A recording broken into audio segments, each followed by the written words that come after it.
Astăzi o să vă arăt niște scheme de începători și mai buni. Prima dată începător trebuie să știți pick up,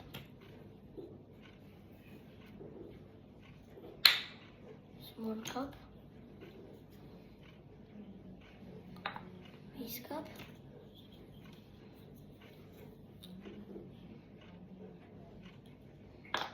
tați. Ce mă? Și spike.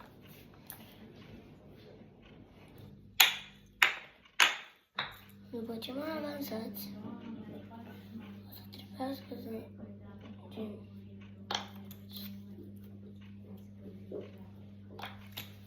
după ce mai avansați, învățați un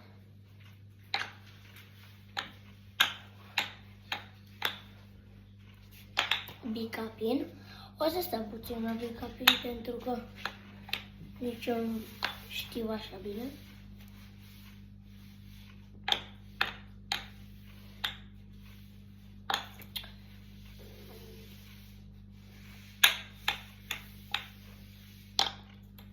Era să-mi pice bicapin, bird.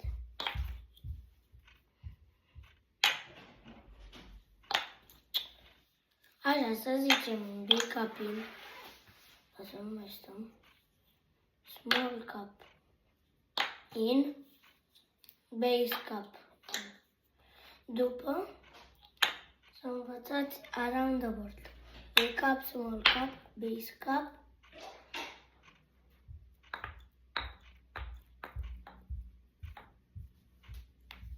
și spike. Ne facem două încercări, dacă nu iese, trecem la următoarea schemă.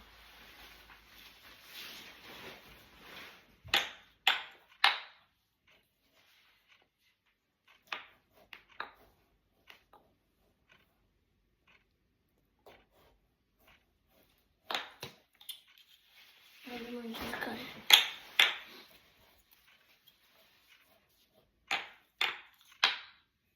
Hai să o dăm din prima.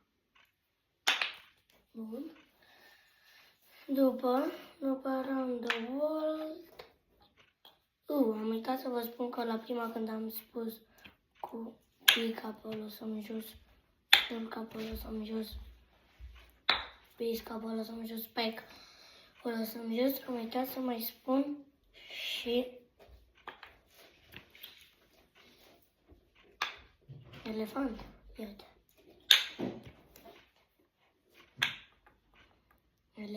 Elefantul nu se face aici, da? Vedeți, da? Nu se face. Unde? Se face aici, se face aici. După ce ați învățat around the world, faceți big cup, small cup, base cup. După aceea mai învățați să-mi amintesc. Around Japan, adică big cup, small cup, in. Și după ce învățați ăștia, o să vă învățați să faceți și ăștia.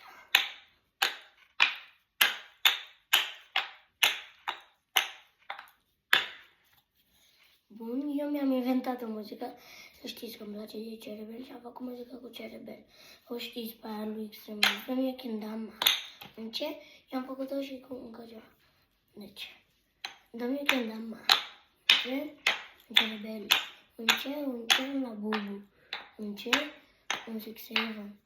Un ce, o Kendama. Și tot așa, continui până în carte.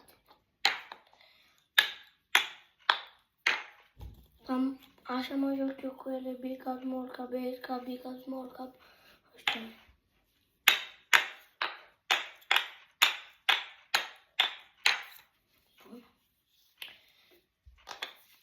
cam atât a fost videoclipul. Acum lucrez la Camflip. Mai că eu când o arunc, nu arunc suficient. Da? Nu arunc ce mai bine.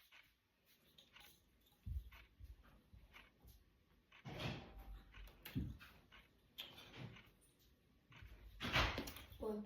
Cam atât a fost videoclipul. Sper să dați multe like-uri.